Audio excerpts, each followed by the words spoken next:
નમસ્કાર, હું છું હિના અને આપ જોઈ રહ્યા છો ઇન્ડિયા ન્યૂઝ ગુજરાતના મહત્વના સમાચાર. સમાચારની શરૂઆત કરતા પહેલા એક મહત્વના સમાચાર જોઈએ તાપીથી એક મહત્વના સમાચાર આવી રહ્યા છે. તાપીમાં ભારે વરસાદથી બે પંચાયત હસ્તકના માર્ગ બંધ છે. વાલોડ તાલુકાના સેઠી ફળિયા જકાતનાકા રોડ પાણીમાં ગરકાવ. કુકરમુંડા તાલુકાના આમોદ ગોરાપાડા રોડ પર પણ બંધની સ્થિતિ. લો લેવલ પુલ પર પાણી ફરી વળતા વાહન વ્યવહાર અટકી પડ્યો. વહીવટી તંત્ર દ્વારા વૈકલ્પિક માર્ગો અપનાવવાની અપીલ. તો તાપીથી એક મહત્વના સમાચાર કે તાપીમાં ભારે વરસાદથી બે પંચાયત હસ્તકના માર્ગ બંધ થયા છે. વાલોડ તાલુકાના સેઠી ફળિયા જકાતનાકા રોડ પાણીમાં ગરકાવ થયા છે. કુકરમુંડા તાલુકાના આમોદ ગોરાપાડા રોડ પર પણ બંધની સ્થિતિ જોવા મળી રહી છે.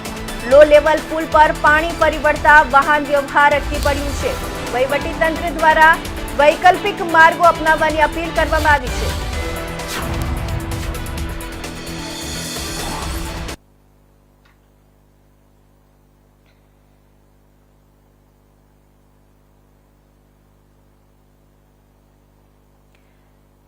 તાપીના સમાચારમાં મહત્વના સમાચારમાં જોઈએ કે તાપીમાં ભારે વરસાદથી બે પંચાયત હસ્તકના માર્ગ બંધ થયા છે. વાલોડ તાલુકાના સેઠી ફળિયા જકાતનાકા રોડ પર પાણીમાં ગરકાવ થઈ ગયા છે. કુકરમુંડા તાલુકાના આમોદ ગોરાપાડા રોડ પર પણ બંધની સ્થિતિ જોવા મળી રહી છે. રોડ બંધ સ્થિતિમાં જોવા મળ્યા છે.